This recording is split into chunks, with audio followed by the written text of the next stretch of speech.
The world you experience is nothing more than a reflection of your state of consciousness. If you believe yourself to be in a state of wanting, then you have declared, through your very being, that you do not have it. Desire in itself is not the problem, it is the feeling of lacking that desire creates that keeps you bound. You may think, I really want more money, or I want to be loved, but what are you really saying? You are affirming that you do not have it. And what you affirm becomes your reality. Everything in life begins with consciousness. If you say, I want something, your mind instantly reinforces that you do not have it. Your inner world is the cause, and your outer world is the effect. The more you focus on wanting, the more you experience lack. Instead of longing, you must shift to knowing. You must assume the state of already having. If you are thirsty, you don't sit around wanting water, you get up and drink it. When something is truly yours, you do not need to want it. You simply claim it. This is where most people struggle. They live in the feeling of not having, rather than the knowing of already possessing. The moment you embody the feeling of having it, the outer world bends to match that state. Your present life is nothing but an expression of your past beliefs. If you have spent years believing you are without, then you have manifested a world that reflects that belief. The good news is that you are not stuck. At any moment, you can step into a new reality. Not by wishing, not by hoping, but by knowing. Think of love. If you are constantly longing for love, feeling unloved, and saying, I wish someone loved me, then you are placing yourself in the state of lack. But the moment you step into the feeling of being loved, before the evidence appears, you set a new cause into motion. And that cause will bring forth the evidence. The world must reflect it. The same is true for wealth, health, success, or anything else. The way to receive is not to want, but to know. To assume. To feel it as real before your senses confirm it. This is not imagination in the sense of mere fantasy, it is imagination as creation. Everything you see was once unseen. Every great achievement, every grand invention, every success story started as an assumption held firmly in the mind. Your task is not to strive but to shift. When you think of your desire, do not see it as separate from you. Instead, dwell in the feeling of already possessing it. Let it be so natural that you no longer think of it as a wish, but as a fact. You do not have to fight to make it happen. The moment you assume it, the world moves to make it real. Observe your own thoughts. Are you constantly affirming lack? Do you speak of what you want in a way that reinforces not having it? Change this. Instead of saying, I want, say, I have. Instead of hoping, no. Instead of waiting, assume. You must be bold in your assumption. If you are to experience wealth, you must think from wealth, not toward it. If you are to experience love, you must think from love, not about it. This is not pretending, this is shifting consciousness. The world will call it delusion, but the world does not understand the law of consciousness. They believe in outer causes, but you know the truth, the cause is within you. Take a moment now and ask yourself, what am I affirming in my life?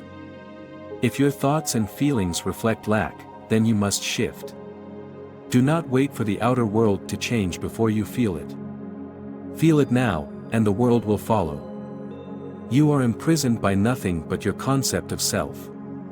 If you believe you are lacking, then that is the reality you experience.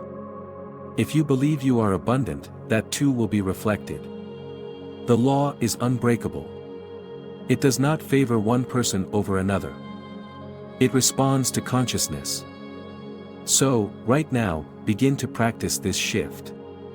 Stop saying, I want. Instead, assume the feeling of having. Live from the end. Occupy the state of fulfillment. The moment you do, life rearranges itself to match that assumption. You do not need to force anything. You only need to be. The power of consciousness is often misunderstood. Many people seek to change their external circumstances without first recognizing the root cause, their inner world. You may have heard the saying, as within, so without. It's not just a cliché, it's a profound truth. Your outer world, the events that happen around you, and the people you encounter are all reflections of your inner thoughts and beliefs. If you continue to live in the assumption that you are without, the universe will merely reflect that back to you. Your thoughts are not passive, they are creative forces. Each thought carries a vibration that attracts similar energies into your life. When you focus on something you want, that vibration tells the universe that you are not in possession of it yet, and it keeps it distant. This is why, despite your best efforts, desires can seem elusive. You are constantly reinforcing the feeling of wanting and never fully inhabiting the feeling of having. This is where many go wrong.